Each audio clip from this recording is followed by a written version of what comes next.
pistachio and tart cherry biscottis. We're going to add 1.5 cups of all-purpose flour to a bowl, 1 teaspoon of baking powder, and equal parts apple cider vinegar, 1 cup of oat milk, and 3/4 cups of grapeseed oil. And you can replace the oat milk with any non-dairy milk that you like.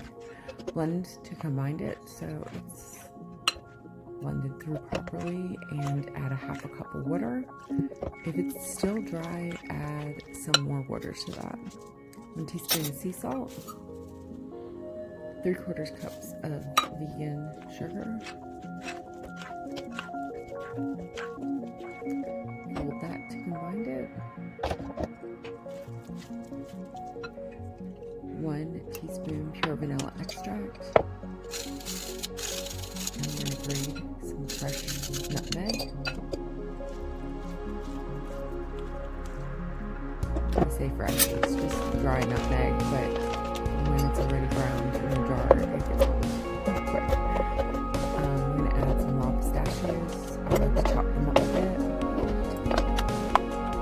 And we're going to add tart dried cherries. Combine that in the dough.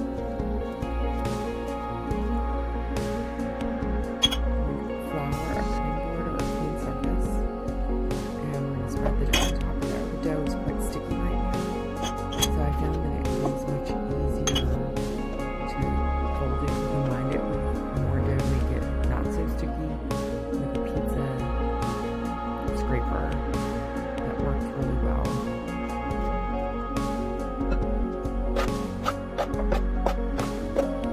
Once the dough is not sticky to your fingers anymore, you're going to want to split it into 2 dough balls, and we're going to make 2 logs. They're going to be about 2 inches wide, and I just roll them out long like you would do a baguette, and then I flatten it. That way when we put the brown sugar on top, the brown sugar stays, and we just press some brown sugar right on top there. If you don't have brown sugar, you can just use regular vegan sugar on top there. Once it's done, you're going to transfer it to a parchment-lined cookie sheet. Straighten out your logs if they got a little bit crooked while you were transferring. We're going to put them in a preheated oven and bake that for about 30 minutes. I'm going to remove it at 30 minutes while the cookies still aren't completely baked through, and we're going to slice them and lie them flat on one side. And do that with both logs. That way the biscottis have a nice crisp paste on the outside.